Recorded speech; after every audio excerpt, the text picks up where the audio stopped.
Di sebuah negeri yang penuh dengan kisah bijak dan penuh tawa, hiduplah seorang tokoh legendaris bernama Abu Nawas. Ia bukan orang biasa.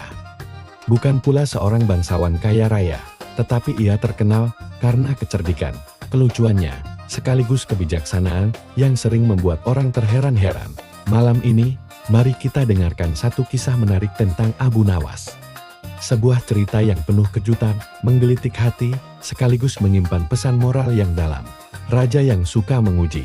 Alkisah, di Baghdad yang megah, hiduplah seorang khalifah bijak tapi usil, bernama Harun al-Rasyid. Sang khalifah sangat suka menguji kecerdikan para bawahannya. Namun ada satu orang yang selalu menjadi sasaran ujiannya, yaitu Abu Nawas, seorang rakyat biasa yang terkenal cerdik sekaligus jenaka. Suatu pagi, khalifah merasa bosan. Ia berpikir, hari ini aku harus memberi tantangan baru kepada Abu Nawas, sesuatu yang mustahil, agar ia tak bisa menjawab. Tantangan mustahil. Maka, dipanggillah Abu Nawas ke istana. Wahai Abu Nawas, kata khalifah dengan senyum penuh teka-teki. Ya, tuanku. Sahut Abu Nawas sambil menunduk hormat, walau dalam hati ia sudah menduga pasti ada sesuatu. Aku ingin engkau melakukan tugas penting. Ukurlah panjang bayangan istana ini, dan laporkan kepadaku sebelum matahari terbenam. Para menteri tertawa kecil. Mana mungkin ada orang bisa mengukur bayangan istana sebesar ini? Pikir mereka. Abu Nawas bingung. Abu Nawas terdiam, matanya memandang dinding istana yang menjulang tinggi. Bayangannya memanjang jauh ke tanah. Tak beraturan, berubah-ubah sesuai arah matahari. Dalam hati ia berkata, "Wah, kalau aku pakai tali ukur, tentu tidak akan cukup. Kalau pakai kayu, juga tak mungkin. Bagaimana caranya?" Namun ia tidak boleh menunjukkan kegugupannya di depan khalifah. Maka ia hanya berkata, "Baiklah, tuanku, hamba akan melaksanakan." Pulang membawa pusing. Abu Nawas pun pulang ke rumahnya dengan wajah muram.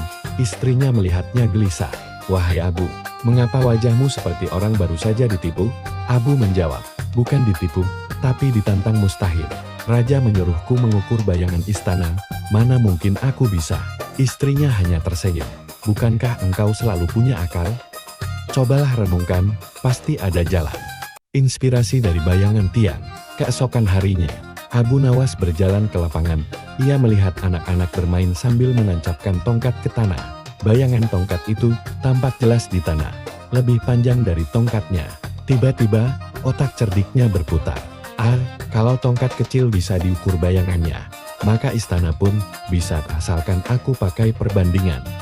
Serunya dalam hati. Cara mengukur cerdas. Abu Nawas menancapkan tongkat setinggi 1 hasta di tanah. Ia lalu mengukur panjang bayangan tongkat itu. Katakanlah tongkatnya 1 hasta, bayangannya 2 hasta. Kemudian ia memandang tinggi istana.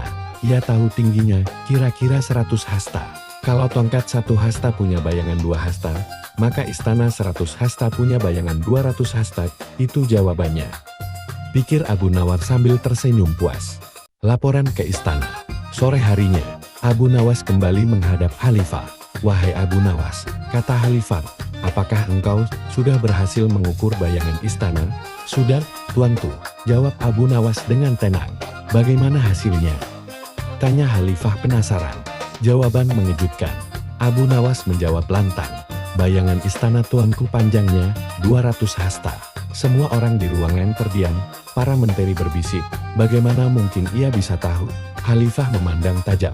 "Ceritakan, bagaimana engkau bisa mengukurnya?"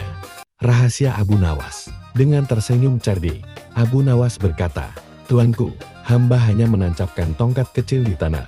Hamba ukur bayangannya.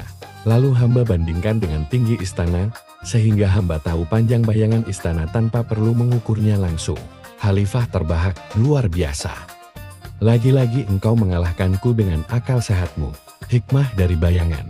Sejak hari itu, orang-orang semakin kagum pada Abu Nawas. Ia tidak hanya lucu, tetapi juga pintar mencari jalan keluar dari masalah yang rumit. Hikmah dari kisah ini adalah, kadang masalah besar bisa diselesaikan dengan cara sederhana, asal kita mau berpikir cerdik. Dan jangan pernah meremehkan orang yang terlihat biasa, karena kecerdikan sering datang dari kesederhanaan.